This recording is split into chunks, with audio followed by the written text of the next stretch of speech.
true speech. Truth is known by practice only.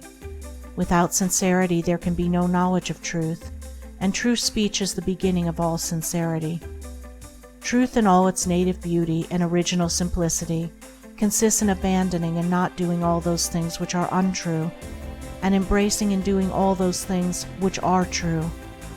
True speech is therefore one of the elementary beginnings in the life of truth. Falsehood, and all forms of deception, slander, and all forms of evil speaking, these must be totally abandoned and abolished before the mind can receive even a small degree of spiritual enlightenment. The liar and slanderer is lost in darkness. So deep is his darkness that he cannot distinguish between good and evil, and he persuades himself that his lying and evil speaking are necessary and good, that he is thereby protecting himself and other people. Let the would-be student of higher things look to himself and beware of self-delusion. If he is given to uttering words that deceive, or to speaking evil of others, if he speaks in insincerity, envy, or malice, then he has not yet begun to study higher things. He may be studying metaphysics, or miracles, or psychic phenomena, or astral wonders. He may be studying how to commune with invisible beings, to travel invisibly during sleep, or to produce curious phenomena. He may even study spirituality theoretically and as a mere book study. But if he is a deceiver and a backbiter, the higher life is hidden from him. For the higher things are these: uprightness, sincerity, innocence, purity, kindness, gentleness, faithfulness, humility, patience, pity, sympathy, self-sacrifice, joy, goodwill, love. And he who would study them, know them, and make them his own, must practice them. There is no other way. Lying and evil speaking belong to the lowest forms of spiritual ignorance, and there can be no such thing as spiritual enlightenment while they are practiced. Their parents are selfishness and hatred. Slander is akin to lying, but it is even more subtle, as it is frequently associated with indignation, and by assuming more successfully the appearance of truth, it ensnares many who would not tell a deliberate falsehood. For there are two sides to slander. There is the making of repeating of it, and there is the listening to it and acting upon it. The slanderer would be powerless without a listener. Evil words require an ear that is receptive to evil in which they may fall before they can flourish.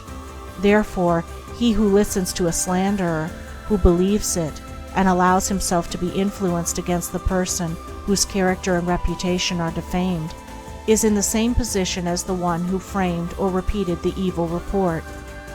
The evil speaker is a positive slanderer. The evil listener is a passive slanderer. The two are cooperators in the propagation of evil. Slander is a common vice and a dark and deadly one. An evil report begins in ignorance and pursues its blind way in darkness. It generally takes its rise in a misunderstanding. Someone feels that he or she has been badly treated, and filled with indignation and resentment, unburdens himself to his friends and others in vehement language, exaggerating the enormity of the supposed offense on account of the feeling of injury by which he is possessed. He is listened to and sympathized with. The listeners, without hearing the other person's version of what has taken place, and on no other proof than the violent words of an angry man or woman, become cold in their attitude towards the one spoken against, and repeat to others what they have been told, and as such repetition is always more or less inaccurate, a distorted and altogether untrue report is soon passing from mouth to mouth. It is because slander is such a common vice that it can work the suffering and injury that it does.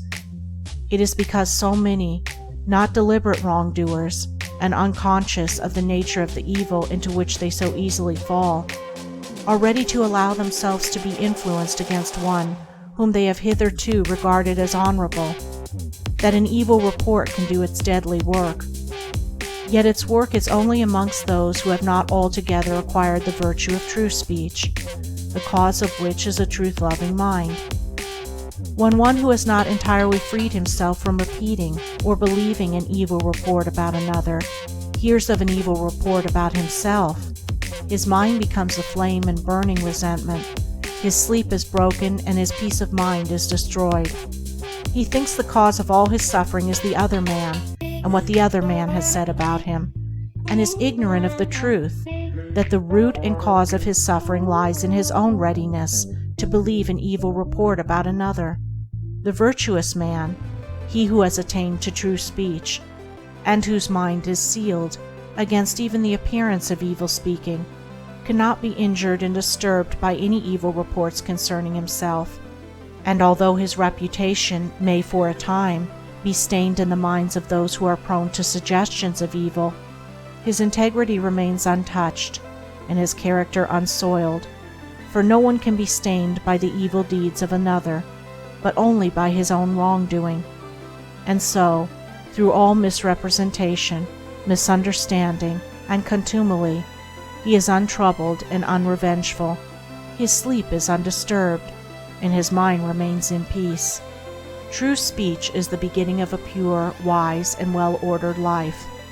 If one would attain to purity of life, if he would lessen the evil and suffering of the world, let him abandon falsehood and slander in thought and word.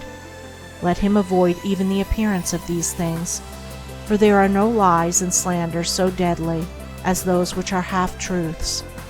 And let him not be a participant in evil speaking by listening to it. Let him also have compassion on the evil speaker, knowing how such a one is binding himself to suffering and unrest. For no liar can know the bliss of truth, no slanderer can enter into the kingdom of peace. By the words which he utters is a man's spiritual condition declared. By these also is he finally and infallibly adjudged. For as the Divine Master of the Christian world has declared, "By thy words shalt thou be justified, and by thy words shalt thou be condemned."